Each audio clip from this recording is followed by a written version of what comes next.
On the sunny shores of Santa Monica, a young black woman in a wheelchair was enjoying a normal day when suddenly, 3 rude men mocked and shoved her.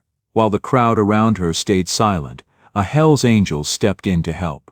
But what he didn't expect was that his appearance drew the bullies' attention, stirred the crowd and sparked live streams, just as the roar of hundreds of motorcycles thundered onto the pier. Before we dive into this heartwarming story, where are you watching from and what time is it there? Drop a comment below and let us know. The late afternoon sun stretched long shadows across Santa Monica Pier. On a weathered bench near the carousel, Marcus Washington placed a steadying hand on the trembling shoulder of the young woman beside him. Her wheelchair caught glints of gold from the fading light, but the shine could not disguise her wrinkled blue sundress, her disheveled hair, or the streaks of tears cutting down her face. She sat stiff, shoulders drawn in tight, like someone holding together fragments of dignity that had just been torn apart. Behind them, Marcus's Harley-Davidson stood silent, its chrome pipes reflecting the sun. The black vest on his back bore the winged skull of the Hell's Angels, a mark that drew both respect and suspicion wherever it appeared. His presence alone shifted the air, grounding a scene still vibrating with the aftershocks of cruelty. 20 feet away lingered 3 young men. Their swagger had drained away, replaced by restless glances toward the pier's exit. The tall one with bleached hair shifted his weight constantly, like an animal searching for escape. Their expensive clothes, once symbols of confidence, now looked gaudy under the scrutiny of a crowd that had started to gather. Marcus had seen everything. From his post near the carousel, he had watched them move around the girl's chair with practiced ease, circling like predators. He had heard their laughter sharpened with malice, their phones raised high to record her humiliation. He had seen them shove her toward the edge, wheels rattling dangerously close to the slope that dropped to the sand below. Her hands had clawed at the rims, fighting for control she never had a chance of keeping. That was when he moved, the roar of his Harley cutting through the carnival music, silencing their mock performance. Now the worst had passed, but the residue lingered. Every line of the young woman's body carried the mark of fear and shame that would take far longer to fade. She stared at the boards beneath her wheels, breathing shallowly as though each inhale might draw attention. Her name, Marissa Hart, was all she had managed to whisper when Marcus knelt to check her chair, ensuring the brakes held firm after the assault. Something about the name stirred faint recognition, but he left the thought unspoken. The 3 boys whispered among themselves, voices urgent and defensive. Marcus didn't need to hear the words, their unease was obvious, yet none of it mattered compared to the girl beside him. She was the one who had been shoved, mocked and stripped of privacy when they rummaged through her purse and paraded her medical card for strangers. No bruises marred her skin, but the harm ran deeper, woven into her silence, and the way her fingers clenched the armrests like anchors. The pier itself went on indifferent, families buying cotton candy, couples taking photos against the ocean horizon, children tugging their parents toward the carousel, whose painted horses kept rising and falling in an endless loop. To most of them, this confrontation was invisible, just another ripple lost in the noise of summer. Only a handful of bystanders had paused, sensing something wrong but unwilling to interfere until the balance of power shifted. Just 10 minutes earlier, Marissa had been preparing for this day with the meticulous hope of someone determined to reclaim normal life. She had chosen the sundress not only for its cheerful color but for what it symbolized, confidence. She had styled her long brown hair until it fell in perfect waves, applied her makeup with careful precision, and transferred herself into her favorite wheelchair. A lightweight titanium frame that moved as smoothly as an extension of her body. This moment marked her personal declaration of independence. After months of insisting with her parents, battling over protectiveness and guilt, she was finally able to experience a part of the world without their hovering concern. It wasn't just a trip to the pier, it was her battle won, a battle to be treated as an equal in a world that often saw her as fragile, something to be handled carefully. No more pitying stares or helpful hands reaching out to assist her at every turn. No one treating her like she was made of glass, just Marissa and the world. The Santa Monica Pier stretched before her like a carnival of possibilities. The Ferris wheel turned lazily against the vast blue sky, while game booths invited eager patrons with promises of prizes. The carousel played its eternal melody, its painted horses rising and falling in endless circles, making memories for families while weaving them into the fabric of summer joy. Marissa pushed her chair closer to the ticket booth, her heart racing with a cocktail of excitement and anxiety. She had dreamed of this day, of taking charge of a single adventure on her own terms. "One ride, please," she said to the teenage attendant behind the booth. The boy paused for a moment, his eyes drifting down to her wheelchair, and then hesitated. Are you sure? I mean, is it safe for you to?" She met his eyes with a firm, unwavering gaze.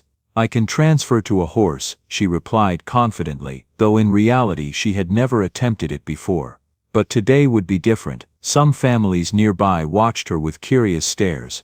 Others, especially the elderly couple muttering about safety regulations, clearly struggled with their discomfort. A mother pulled her son closer, whispering something about not staring at people, but Marissa remained undeterred. This was her chance to carve out a small moment of normalcy, to embrace the ordinary experiences others took for granted. Carefully, she positioned her chair next to the carousel platform and began the slow, deliberate process of transferring from her chair to one of the painted wooden horses. Her arms trembled with the effort, sweat already beginning to bead on her forehead, despite the cool ocean breeze. But she was determined. This moment, this ride was worth it. When the carousel finally lurched into motion, a wave of relief washed over her. The music, the wind catching her hair, the rhythmic rising and falling of the horses, it was everything she had hoped for. For those few precious minutes, Marissa was simply 19, a girl enjoying a carefree ride on a summer day. The world around her blurred, and she could momentarily forget about the struggles that had defined so much of her life. When the ride came to a stop, the return to her wheelchair was more difficult. The platform seemed higher than it had before, her arms were exhausted, and her balance was shaky. She struggled, the humiliation of her vulnerability creeping in. But then a quiet voice broke through her concentration. "May I help?" The man standing before her was tall, broad-shouldered, and likely in his early 50s. His graying temples gave him a distinguished air, and his leather vest bore the unmistakable patch of Hell's Angels. Yet his presence was calm and respectful, nothing like the intimidating reputation of his club. His kind brown eyes offered a steadying hand without making her feel helpless. "Thank you," Marissa said softly, grateful for the unspoken dignity in his assistance. Once she was settled back into her chair, the man gave a slight nod. "You looked like you were having fun up there." Marissa's smile was genuine for the first time that day. "I was." The man tipped his head slightly, a silent gesture of farewell, and walked away. She watched him as he made his way to a massive motorcycle parked by the pier's entrance.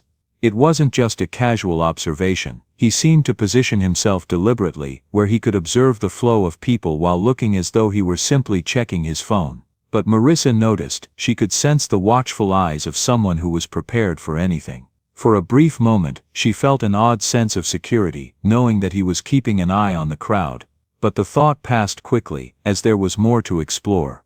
There were game booths to visit, funnel cakes to sample, and dozens of other simple joys awaiting her. Yet despite her newfound freedom, her attention shifted back to the group of young men who had started to look at her with unmistakable intent. But as she moved through the crowd, rolling her wheelchair between families and couples and groups of friends, she was unaware that the leather-clad stranger was still keeping a discreet eye on the area. His military training had made him naturally alert to potential trouble, and something about her vulnerability in this crowded, chaotic environment had triggered his protective instincts. That's when she noticed them watching her. 3 young men had positioned themselves near the ring toss booth, their expensive casual wear and predatory smiles marking them as trouble before they even moved. The tallest one had bleached hair styled with expensive products and the kind of confidence that came from never facing real consequences for his actions.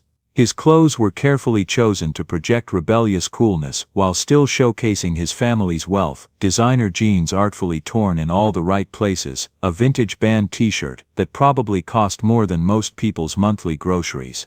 His companions flanked him like lieutenants in some unspoken hierarchy.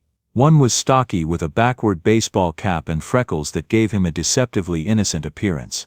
The other was thin with cold brown eyes that seemed to catalog weaknesses and vulnerabilities, his sandy hair falling across his forehead in a way that suggested careful styling despite its seemingly casual arrangement. Marissa felt the familiar chill of recognition wash over her like cold water. She had learned to read these signs over 2 years of navigating the world from 18 inches lower than most people expected. The lingering stares that went beyond normal curiosity, the whispered comments that carried just far enough for her to catch fragments, the particular quality of attention that meant someone was about to make her disability their entertainment. There was something predatory in the way they had positioned themselves, something calculated about their casual observation of her movements.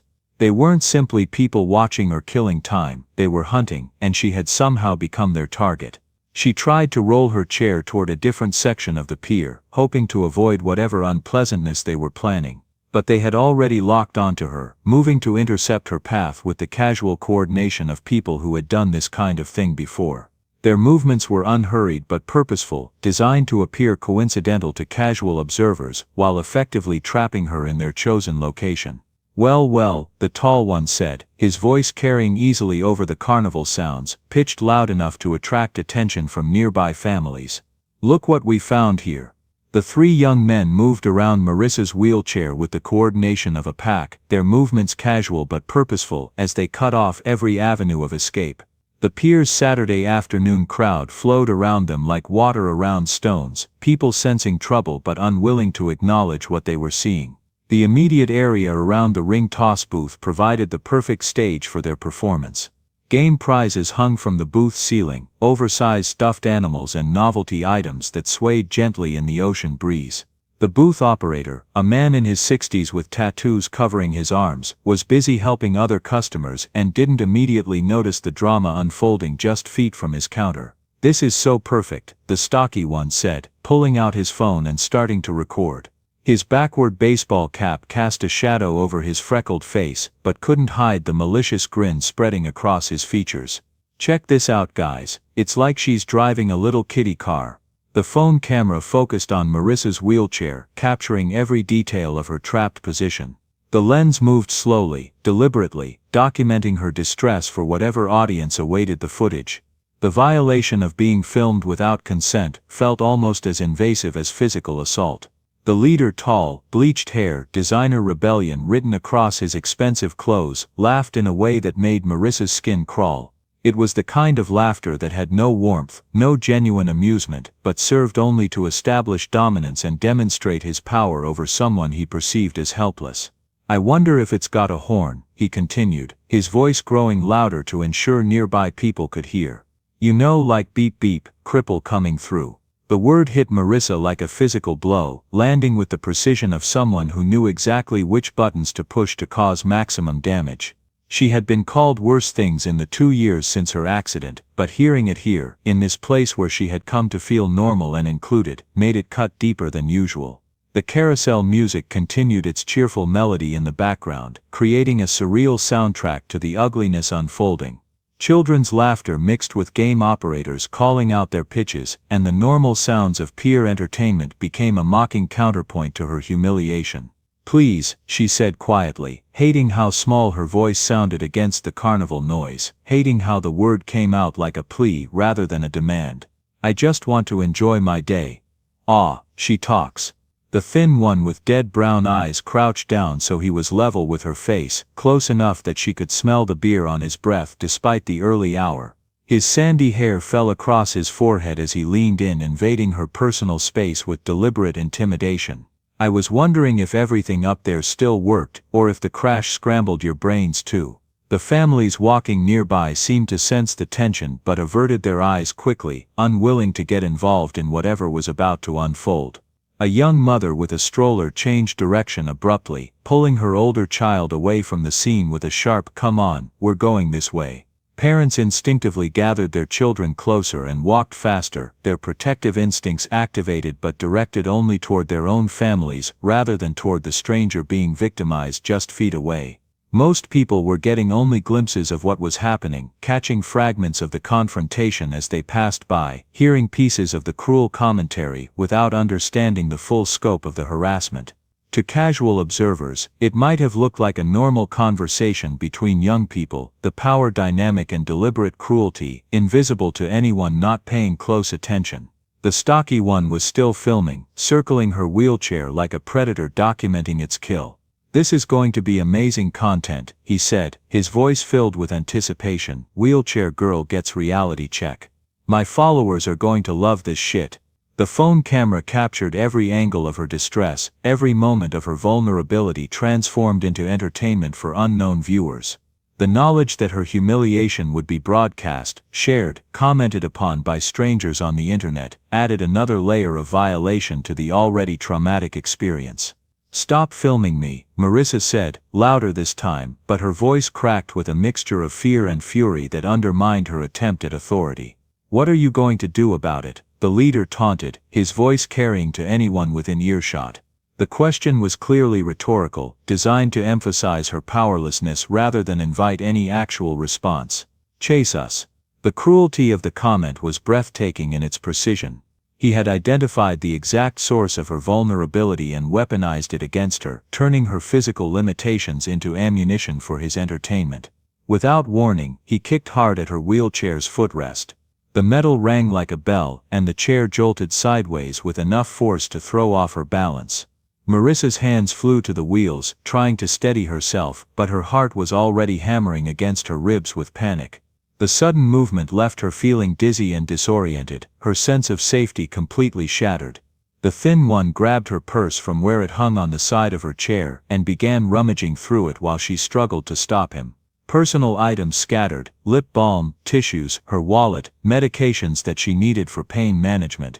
Each item that fell to the wooden planks felt like another piece of her dignity being stripped away. "What's this?" he said, pulling out a small card and holding it up for his companions to see. "Emergency medical information. Patient cannot feel or move lower extremities." "Well, that's convenient, means you won't feel it when you go swimming." He was reading from her medical alert card, his voice loud enough for everyone nearby to hear her most private health information broadcast like entertainment. The card contained details that were meant for emergency responders, intimate medical facts that she shared only with doctors and close family members, now being read aloud for the amusement of strangers. Tears began streaming down Marissa's face, tears of rage and humiliation and the crushing realization that she was completely helpless. The tears only seemed to encourage them, proof that their tactics were working, that they had successfully reduced her to the vulnerable victim they wanted her to be. "Look, she's crying now," the stocky one said, adjusting his phone's angle to capture her tears. "This is perfect. The internet's going to eat this up." "Come on, princess," the leader said, grabbing the push handles of her wheelchair and beginning to shove her toward the pier's edge, where the wooden planks gave way to a steep ramp leading down to the beach. "Let's see how fast this thing goes downhill." The wheelchair began to roll forward despite her resistance, and she could feel herself being pushed toward the drop-off. The ramp was steep enough that if they let go at the wrong moment, she could tumble down it with serious risk of injury. The wooden railings on either side would provide little protection if her chair went out of control. Marissa gripped her wheels desperately, trying to brake, but he was stronger and had leverage from behind. The rubber on her hands burned from the friction as she tried to stop the wheels, but the chair continued to roll forward despite her efforts. "Let go of me," she shouted, no longer caring about causing a scene or drawing attention. Her voice cracked with desperation, the words carrying across the pier with raw panic. "Ready for takeoff, wheelchair girl?" the stocky one asked, moving behind her chair to help push while still filming with his phone. "This is going to get so many views." Several people had stopped to watch now, drawn by her shouting, but their expressions showed confusion rather than understanding. They were seeing a confrontation but not grasping the full context of what was happening. To some observers, it might have looked like friends horsing around, the systematic nature of the harassment not immediately obvious to casual viewers. The carousel music played on, its cheerful melody creating a sickening counterpoint to their laughter. Families continued to stream past, focused on their own entertainment, their own children, their own concerns. A group of teenagers walked by taking selfies, so absorbed in their own social media performance that they barely registered the real-life drama unfolding just feet away. Marissa felt the bitter truth settle in her chest like ice. She was completely, utterly alone.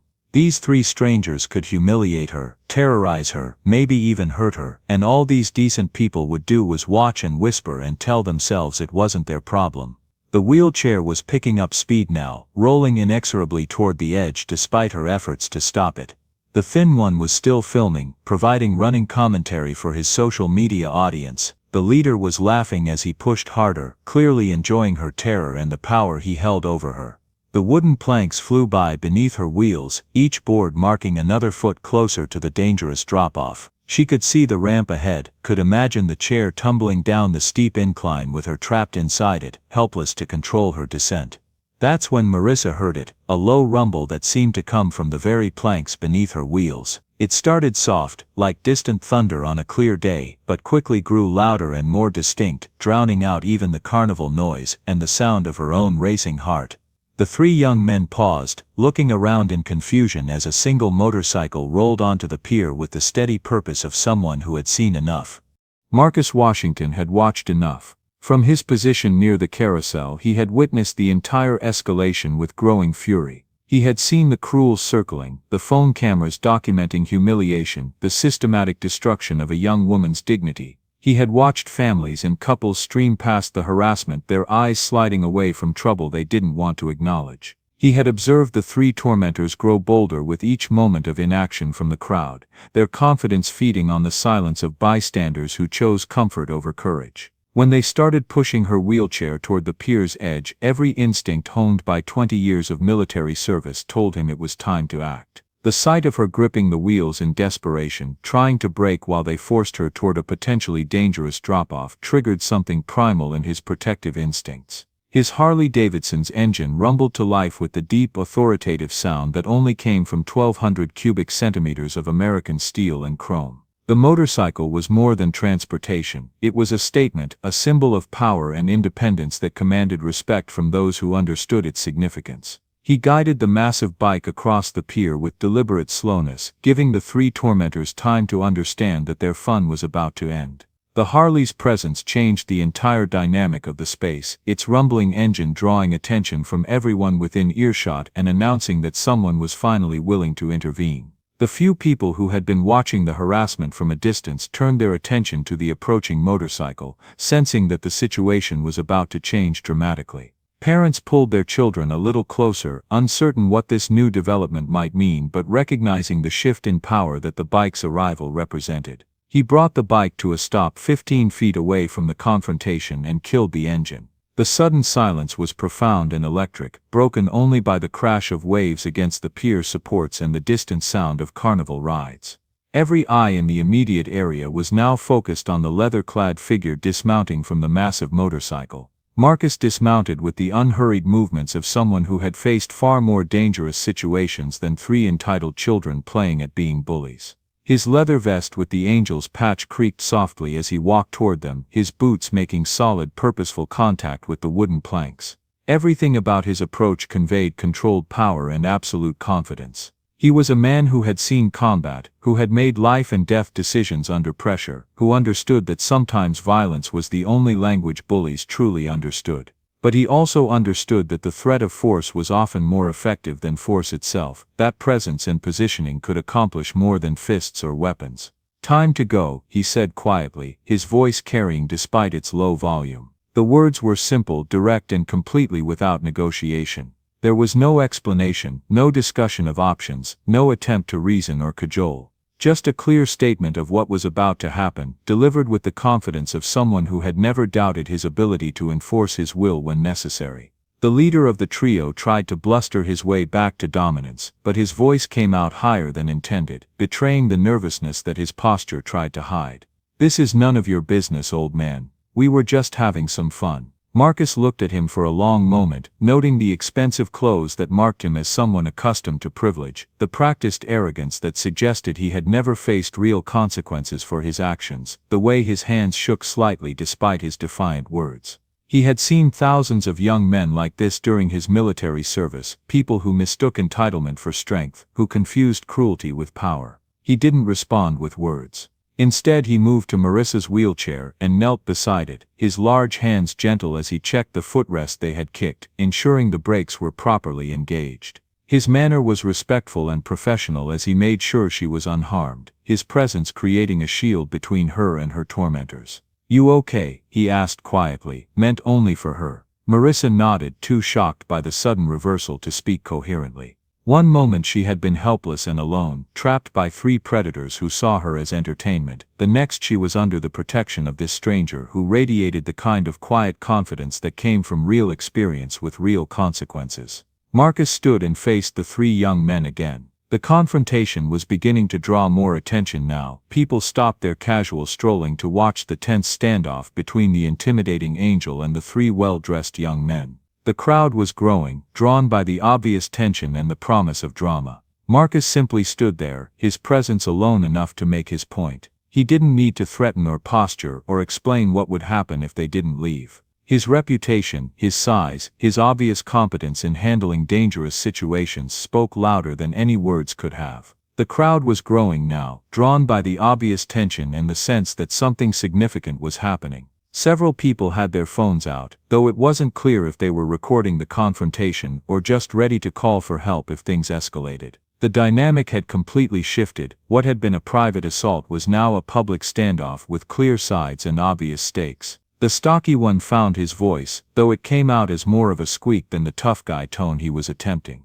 Or what are you going to do about it? The question hung in the air, a direct challenge that everyone present understood could not go unanswered. Marcus looked at him with the patient expression of someone who had been asked this question many times before by people who had no idea what the answer might entail. But instead of responding with threats or violence, Marcus demonstrated something that caught everyone off guard. He simply waited, his stance relaxed but ready, his eyes never leaving the 3 young men. The silence stretched on, becoming more uncomfortable with each passing second, until it became clear that he wasn't going to explain himself or justify his presence. That's when Tyler Morrison, the tall leader of the 3, made a calculated decision that would transform this encounter from a simple intervention into something much more complex and dangerous. Tyler Morrison had not survived 22 years of privileged existence without learning how to manipulate a situation to his advantage. His father was a successful attorney who had taught him that perception often mattered more than reality, that the ability to control narrative could trump facts when it came to avoiding consequences. His mother was a public relations executive who had demonstrated countless times how quickly public opinion could be shifted with the right combination of confidence and strategic positioning.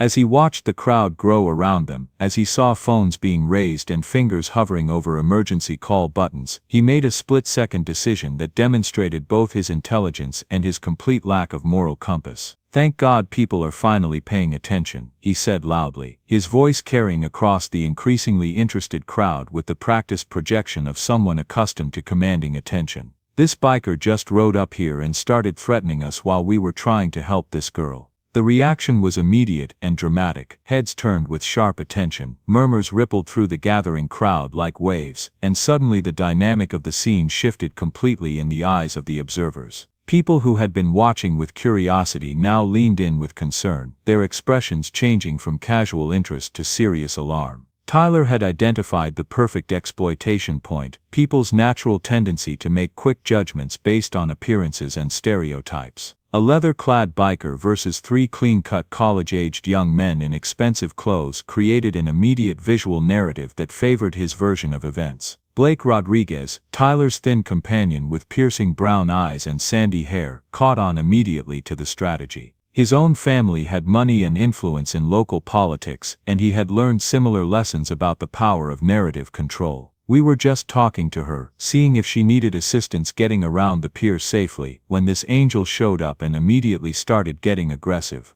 Blake said, his voice pitched to carry to the live stream audiences that were already beginning to form as people shared the unfolding drama on social media platforms. The stocky one, Connor Murphy, whose freckled Irish features gave him an innocent appearance that belied his cruel nature, held up his phone triumphantly. "I've got it all on video. They came over here together, the girl and this guy, and now they're trying to make us look like the bad guys." The phone screen was visible to several people in the crowd, though they couldn't see its actual contents from their distance. The mere suggestion that video evidence existed seemed to lend credibility to their claims, the assumption being that people wouldn't lie about having documentation if it could be easily disproven. Marissa felt the blood drain from her face as she understood what was happening. A crushing weight settled in her chest, not just the horror of being disbelieved, but the familiar ache of being dismissed, invalidated, treated as if her own experience of trauma didn't matter. Her hands began to shake uncontrollably as she gripped her wheelchair's armrests, and she could feel her breathing becoming shallow and rapid.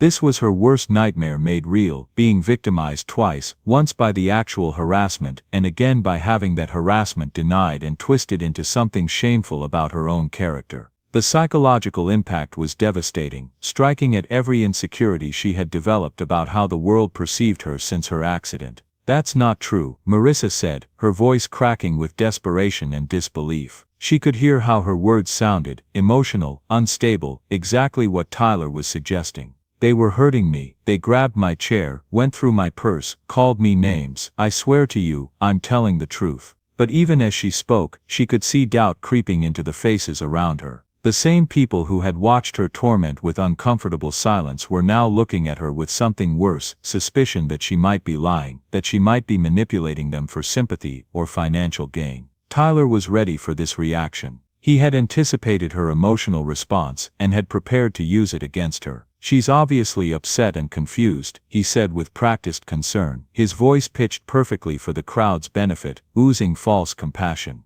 "We were trying to calm her down when this guy rolled up and immediately started making threats. We think they might be working together, some kind of scam to make people feel sorry for them." The words hit Marissa like physical blows, each one carefully chosen to maximize damage. Not only were they denying what had happened to her, they were suggesting she was a con artist, a manipulator, someone who would fake harassment for money or attention. Every insecurity she had ever felt about how the world saw her disability came rushing back, the fear that people thought she was weak, dishonest, looking for handouts or special treatment. Tears of rage and helplessness streamed down her face as she watched her own story being stolen from her, rewritten by her tormentors into something that made her the villain. The live stream viewers were becoming divided, with some expressing sympathy for her, while others questioned whether this was some kind of staged performance or attempted fraud. The crowd's murmur grew more uncertain. Several people were now actively live streaming the confrontation, but they had only started recording when they noticed the standoff between the biker and the three young men, missing the earlier harassment entirely.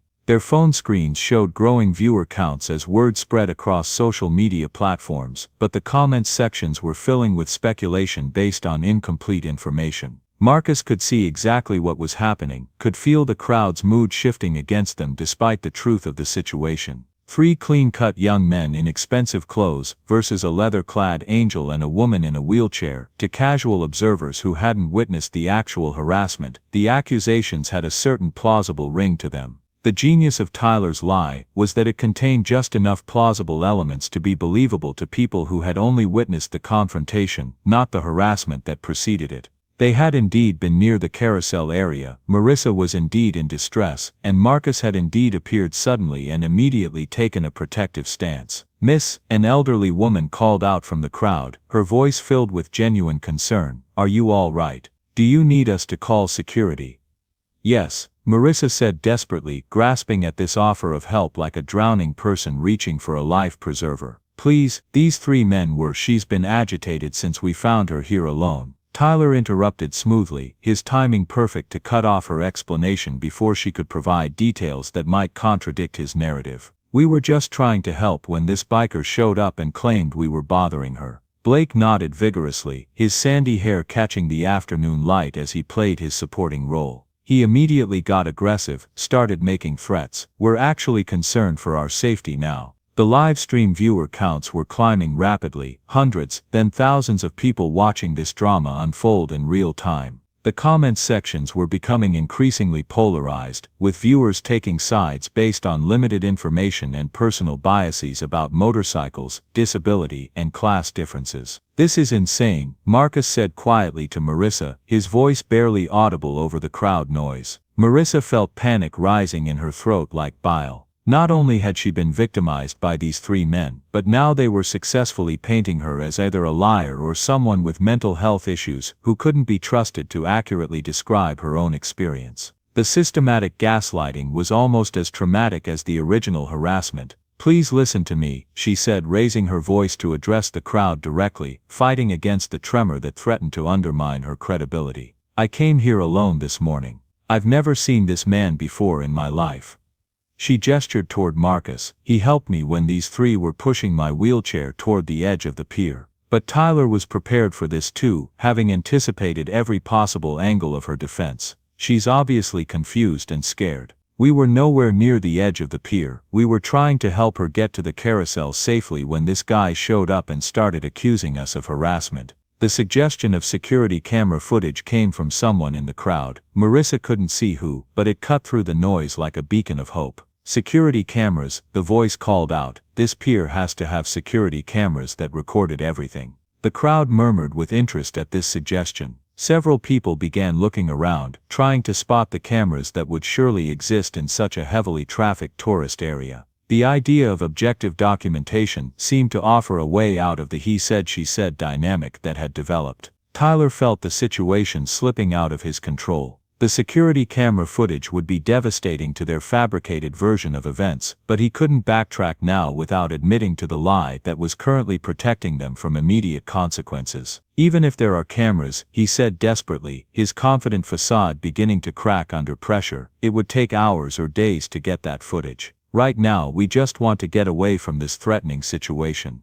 Connor held up his phone again, waving it like evidence. Besides, we have our own video of how this really started. This is clearly some kind of setup. The crowd was becoming increasingly agitated, sensing deception but unable to determine its source. Some people were beginning to leave, uncomfortable with the uncertainty and potential for violence. Others pressed closer, drawn by the drama and the knowledge that they were witnessing something that would likely go viral on social media. That's when they heard it, a sound that made everyone on the pier look toward the entrance with a mixture of awe and apprehension. The rumble of dozens of motorcycle engines, growing louder by the second, approaching like thunder on a clear day. Marcus felt a surge of relief as he recognized the approaching sound. One of his Angel's brothers must have been monitoring the social media coverage and alerted the others. The timing was fortunate. Many of the group had been planning to meet at nearby Malibu for their monthly charity ride, making it possible for them to respond quickly to the emergency call. The sound began as a distant rumble, like approaching thunder on a clear day, but quickly grew into something that commanded attention from everyone within a quarter-mile of Santa Monica Pier.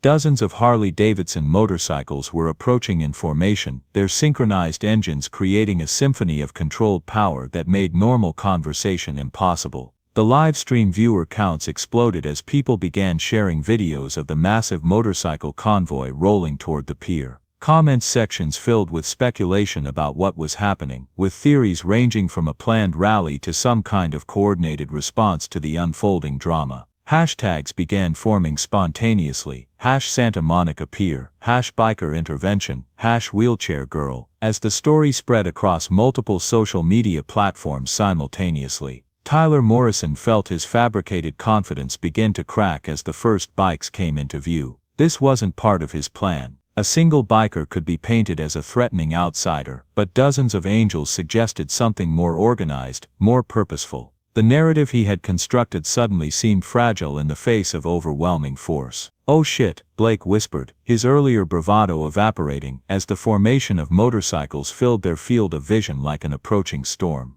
"Tyler, what do we do now?" Connor's freckled face had gone pale beneath his backward baseball cap. The phone in his hands shook slightly as he continued recording, though whether from excitement or fear was unclear. "There's got to be 50 of them," he muttered, his voice barely audible over the growing engine noise. The bikes rolled onto the pier in perfect formation, not aggressively, not with revving engines or threatening gestures, but with the kind of disciplined coordination that spoke of real brotherhood, real purpose. 25 motorcycles came to a stop in a large semicircle around the gathered crowd, engines still running, creating a wall of sound that made it impossible to ignore their presence. The formation was impressive not just for its size, but for its precision. Each rider had positioned their bike at exactly the right distance from their neighbors, creating a perfect curve that enclosed the entire confrontation area without blocking escape routes or creating a sense of entrapment. It was the kind of coordination that came from years of riding together, of understanding each other's movements and intentions without the need for verbal communication. The livestream viewers were going wild, with comments flying by too fast to read, hashtags multiplying by the second, and view counts climbing toward the hundreds of thousands. People around the world were tuning in to witness what appeared to be a massive biker intervention at a California tourist attraction.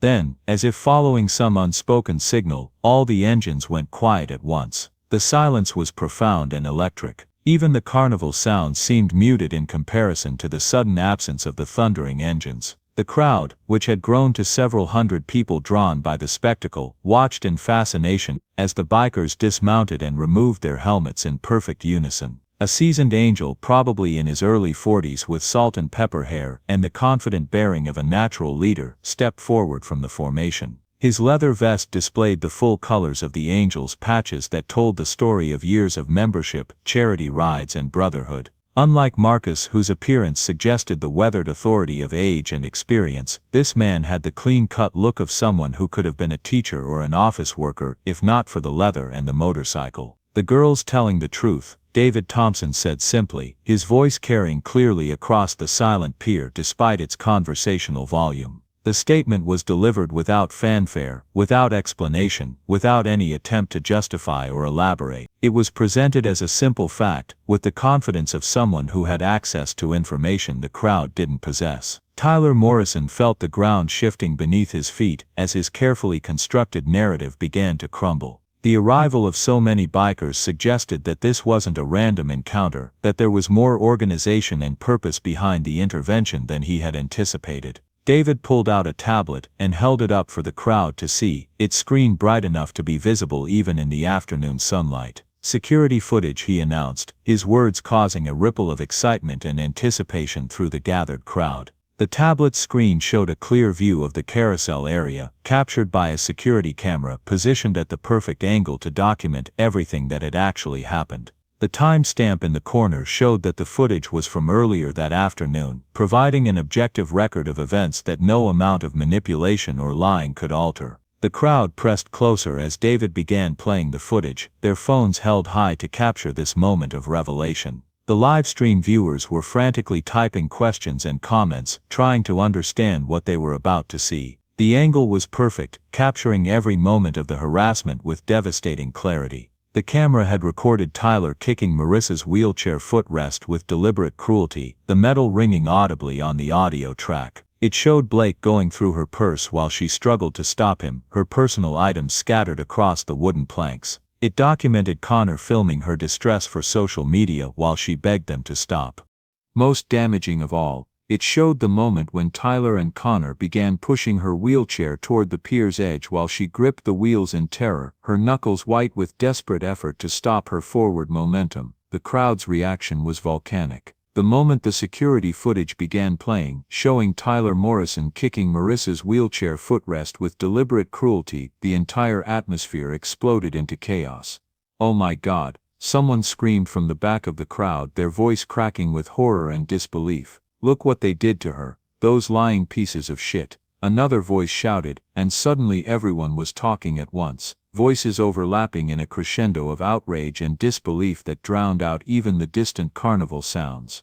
As the footage continued, showing Blake rummaging through Marissa's purse like a common thief, Connor pushing her chair toward the pier's edge while she gripped the wheels in absolute terror, people began pushing closer to get a better view, their faces twisted with anger and disgust.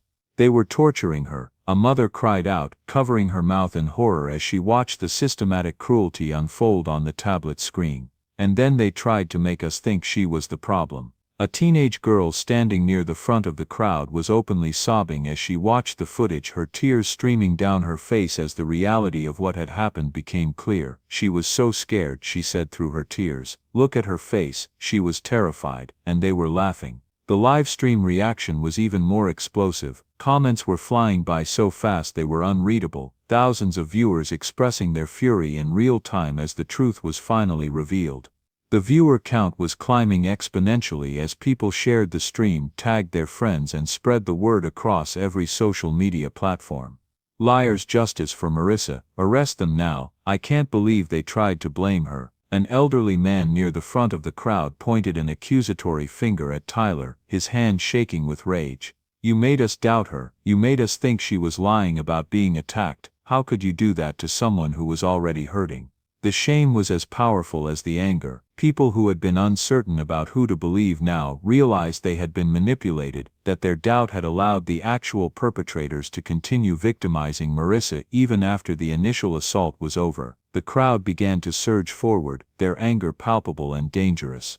Several people were shouting for immediate street justice, and David Thompson had to quickly step between the three young men and the increasingly hostile mob. "She tried to tell us the truth, and we didn't believe her," someone yelled from the middle of the crowd. "We let those bastards convince us she was lying." On the live streams, donations began pouring in for Marissa, thousands of dollars within minutes as viewers tried to somehow make amends for their initial skepticism. The hashtag #WeFailedHer began trending alongside #Justice for Marissa as people around the world grappled with how quickly they had been willing to doubt a victim's story. David raised his hand for silence, his voice cutting through the noise with the authority of someone accustomed to command. "Truth's out now," he said simply, his words carrying across the pier despite the crowd's agitation. He gestured toward Marcus, who had remained protectively beside Marissa throughout the entire ordeal. "My brother saw someone in trouble, did what anyone should do." The validation felt like sunshine breaking through storm clouds for Marissa.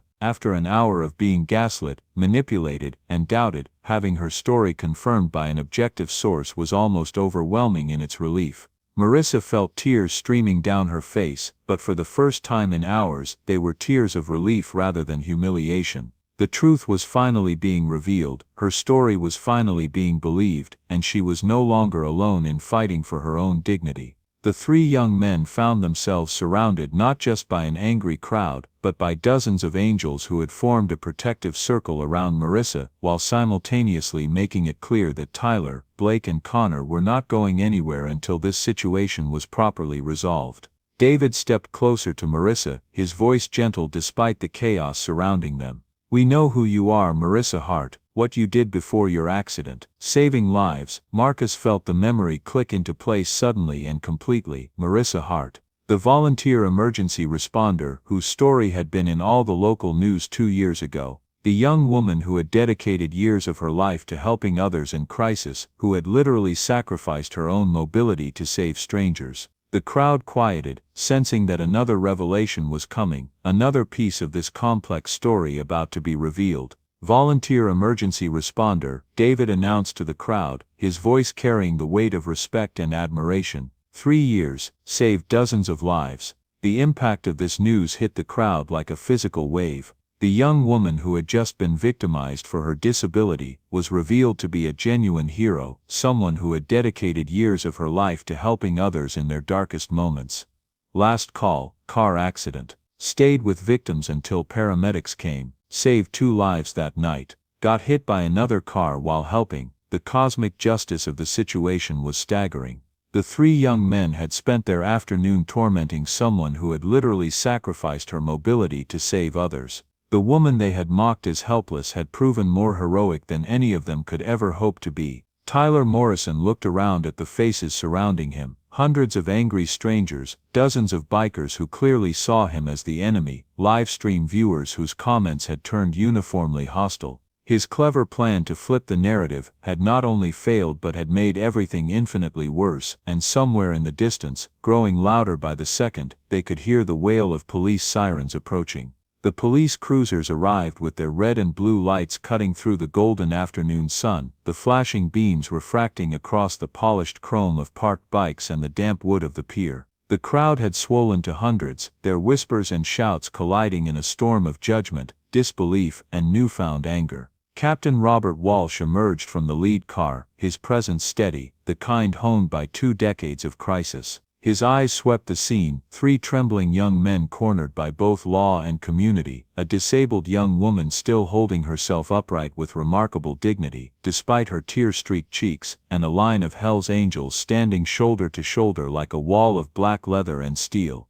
"What's the situation?" Captain Walsh asked curtly, stepping toward David Thompson, who still held the tablet with damning footage. David offered it without hesitation. "Assault, harassment, attempted fraud. Security camera footage confirms it all." The captain's eyes darkened as he watched. Tyler Morrison's cruel kick to the wheelchair footrest. Blake Rodriguez's hand rifling through a purse that wasn't his. Connor Murphy's push, sending Marissa's chair inching toward a deadly slope, and the sneering laughter, an echo that lingered long after the video ended. Walsh snapped the tablet closed and turned to his officers. Rodriguez, take them. Assault, harassment, public endangerment, and fraud. Add inciting public disturbance. The three perpetrators, their earlier arrogance shattered, were cuffed and led through the jeering crowd. Tyler tried to keep his head high, but the shame bent his shoulders. Blake muttered under his breath, pale as parchment, while Connor stumbled like a man walking toward judgment he never thought he'd face. The crowd's approval was a physical force, clapping shouts of justice, and phones capturing every step of their fall from entitlement to disgrace. When the cruisers pulled away, silence lingered briefly, heavy with the enormity of what had just unfolded. Walsh turned to Marcus Washington, who had stood protectively beside Marissa the entire time. Thank you for intervening, you did the right thing. Marcus shifted slightly, uncomfortable with the spotlight. Anyone would have. Walsh shook his head. No, most wouldn't, but you did. Then the captain raised his voice, addressing not just the crowd in front of him, but the millions watching through live streams that had spread like wildfire across the internet. Today we witnessed the worst and the best of human nature. Three men used their privilege and cruelty against someone they thought was vulnerable. But you, this community, chose to stand up for truth, and this young woman, Miss Hart, chose courage when the world doubted her. He knelt beside Marissa, lowering himself to her level, his voice gentler now. Miss Hart, 2 years ago you saved lives as a volunteer responder. Today you showed that same bravery by refusing to let lies silence you. The entire Santa Monica Police Department honors you. Applause roared through the pier, mixing with the sound of waves and the creak of carnival rides. Marissa's chest tightened as tears welled again, not from pain this time, but from relief, from being seen, from finally being believed. David Thompson raised his hand, and 2 Hell's Angels stepped forward, carrying something between them. It gleamed in the afternoon sun, a titanium racing wheelchair, sleek and powerful, painted deep blue with silver accents. Draped across its back was a small leather vest, bearing the Hell's Angels patch in careful stitching. This chair, David said simply, is built for someone who intends to go places, and this vest means your family now. The crowd erupted in thunderous applause once more. Phones shook as livestream comments scrolled faster than eyes could follow. #Justice for Marissa, #Road Family, #Believe Victims. Donations poured in from around the globe, online platforms straining under the surge of collective solidarity. Marissa's hand trembled as she reached toward the new chair, her reflection catching in the polished frame. For years she had seen her wheelchair as a prison, a constant reminder of what had been taken from her. But this was something different, a symbol of belonging, of resilience, of a community that had chosen her. I don't know what to say, she whispered, overwhelmed. Marcus leaned closer, his voice steady but soft. You don't have to say anything, just know, you're not alone anymore. The words sank deep, anchoring her in a reality she had never dared to imagine. As the crowd began to disperse, and the last of the police cruisers pulled away, the Hell's Angels made their decision quietly, without needing to speak it aloud. Marissa wasn't walking, she was riding with them. The convoy formed with precision. Marcus prepared his Harley, attaching a sidecar designed for passengers. Marissa was lifted gently into it, her new racing chair secured in a support van that trailed close behind. The vest was fitted snug across her shoulders, the leather smelling of new beginnings. Engines thundered to life in unison. The sound rolled across the pier like an approaching storm, rattling windows and drawing more phones from startled tourists along Ocean Avenue. The ride was not one of menace but of declaration. The Hell's Angels flanked her on every side, chrome and steel glinting under the setting sun, their presence both shield and standard. Marissa sat upright in the sidecar, her hair whipping in the wind, her eyes wide as the city blurred around her. For the first time since her accident, she felt like she was moving forward, unstoppable. People lined sidewalks, some applauding, some filming, many simply staring in awe. To them this was no ordinary escort, it was a statement of justice defended, of dignity restored, of a new kind of family born in the crucible of cruelty and vindication. When they reached her quiet neighborhood, the roar of engines slowed to a hum, lights flicked on in windows, doors opened, neighbors emerged. Her parents rushed forward from the porch, their faces streaked with tears, torn between gratitude and disbelief. Marissa's mother clutched her daughter's face as though afraid she might vanish. Her father's eyes, stern with years of cautious protectiveness, softened with pride he could barely contain. Behind them, the Hells Angels remained, a wall of silent support stretching down the street. They had no need to say anything, the act itself spoke louder than any declaration. When Marissa was settled back into her new chair, she turned to face them. The words caught in her throat, but her expression said enough. Gratitude, belonging, triumph. Marcus gave a single nod, then mounted his Harley again. One by one, the Hells Angels followed, their engines growling softly as they pulled away. The convoy left the street as it had arrived, in thunder and discipline, fading into the night, leaving only the echo of their protection, and the certainty that Marissa would never again face her battles alone. That night, Marissa sat in her room, the vest draped across her lap, the new chair gleaming by the window where moonlight touched its silver trim. The day replayed in fragments, the cruelty, the doubt, the vindication, the ride home. But more than the pain, what lingered was the revelation she was part of something larger than herself now. On social media, her name trended across continents, videos of the peer confrontation circulated endlessly, analyzed by news anchors, debated by commentators, praised by advocates. Yet for Marissa, the truest moment of healing had come not from the viral applause, but from the sound of engines escorting her through city streets, telling the world in no uncertain terms, she belonged. The carousel at Santa Monica Pier would spin again tomorrow, carrying children and lovers in circles of laughter. But for Marissa, it had become something more, a place of reckoning and rebirth, where cruelty was drowned out by community, and where silence gave way to thunder. The night of the pier incident had ended with the thunder of engines rolling through Santa Monica's quiet streets. Neighbors stepped onto porches as dozens of motorcycles escorted Marissa home, headlights casting protective halos around her. They waited until she was safely inside, her new racing wheelchair tucked against her kitchen wall, the Hells Angels vest draped across her shoulders. For the first time since her accident, she had slept knowing she wasn't alone. In the weeks that followed, the footage of that day spread across the globe. News anchors replayed it in slow motion, talk shows debated its meaning, and social media platforms flooded with hashtags demanding justice and praising courage. What had begun as a cruel attempt to humiliate a young woman became something else entirely, a call to action that people could not ignore. 12 months later, the pier was transformed. On that anniversary morning, the same wooden planks that once echoed with Marissa's cries now vibrated beneath the weight of hundreds of motorcycles. Over 200 Hells Angels filled the pier's parking area, their chrome machines gleaming like armor in the California sun. Families came too, holding handmade signs, while disability advocates rolled forward in solidarity. This was no longer just a story, it was a movement. At the heart of it sat Marissa Hart. Her racing wheelchair, painted deep blue with silver trim, shimmered under the light. She had competed in 3 Paralympic qualifiers since the incident, winning 2, and wore her accomplishments quietly but proudly. Her Hells Angels vest rested firmly on her shoulders, no longer a gift but a badge she had earned.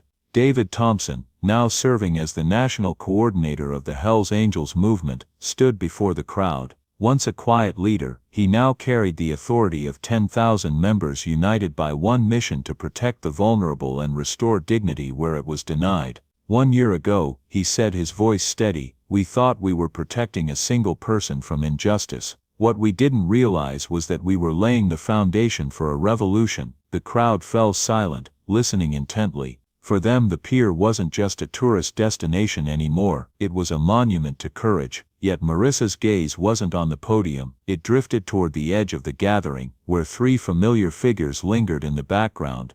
Tyler Morrison, once the swaggering ringleader of cruelty, now stood subdued. After completing 6 months of community service, he had chosen to keep volunteering at the rehabilitation center where disabled veterans trained. It wasn't court-ordered anymore, it was personal. Tyler had discovered discipline in helping men and women rebuild strength they feared they'd lost forever. For the first time in his privileged life, he was earning respect rather than demanding it. Beside him stood Blake Rodriguez. Counseling had forced him to confront his penchant for cruelty, but it was his months at a literacy program that truly changed him. Teaching reading to children with learning disabilities taught Blake the value of patience, of lifting others up rather than tearing them down. The thin cynicism in his eyes had been replaced by something softer, almost protective. Connor Murphy, the stocky one, had perhaps changed the most. His court-ordered service with adaptive sports programs opened a door he hadn't known he needed. What started as obligation turned into vocation. He now spent weekends coaching wheelchair basketball, his booming laughter encouraging players rather than mocking them. For the first time, he felt part of something larger than himself. They had reached out to Marissa months earlier, not to beg forgiveness, but to acknowledge that her strength had forced them to reckon with their own weakness. They knew they didn't deserve absolution, but they wanted her to know they had chosen different lives. Now as Marissa wheeled toward them, the crowd's murmurs swelled. Tyler's posture stiffened, Blake's eyes filled, and Connor shifted awkwardly, unsure if they belonged. Tyler, Blake, Connor, Marissa said, her voice steady, "I'm glad you came." Phones tilted, live streams caught the moment, but the world seemed to hold its breath. "You're not here to celebrate what you did," she continued. "You're here to celebrate what you became afterward. That matters too." David Thompson, still speaking at the podium, paused. He pointed toward Marissa, weaving her private act into the collective story. "Right there," he said, "is the lesson we take forward. Grace doesn't erase the past, but it redeems the future." The crowd turned, and instead of anger, a ripple of recognition passed through them. They saw not just villains and victims, but human beings in transformation. Marissa looked at Tyler, no longer seeing the boy who once shoved her chair toward the pier's edge. She saw a man who had chosen to walk back from the abyss. She saw Blake, who had traded mockery for mentorship, and Connor, who had found joy in cheering others' victories. "You gave me the worst day since my accident," she admitted. "But you also gave me the chance to learn who I truly was, stronger than I believed, braver than I imagined, surrounded by more love than I ever thought possible." Tears streaked Blake's face. Connor bowed his head. Tyler whispered something too quiet for the crowd to hear, but Marissa's nod told everyone it was enough. By the time the ceremony drew to a close, the Pacific sun had dipped low, bathing the pier in fire and gold. Marcus Washington, the man who had first ridden onto the pier a year ago, joined the circle forming around Marissa. He looked at David, at the three young men transformed, at the hundreds of Hell's Angels who had answered a call that day, without realizing what it would ignite. "When I rolled onto this pier," Marcus said, his voice carrying a weight only veterans knew, "I thought I was helping one person, never imagined it would ripple out to millions." Marissa turned her face toward the sea breeze, her racing chair steady beneath her. "That's the thing about courage," she replied. "You never know how far it will reach. One choice to do the right thing can change everything." Engines roared to life once more. The convoy that departed Santa Monica Pier wasn't just motorcycles gleaming under twilight, it was vans carrying adaptive athletes, cars filled with families and supporters walking alongside. Together they moved forward, a community no longer bound by fear but by a promise. None of them would ever stand alone again. Join us to share meaningful stories by hitting the like and subscribe buttons. Don't forget to turn on the notification bell to start your day with profound lessons and heartfelt empathy.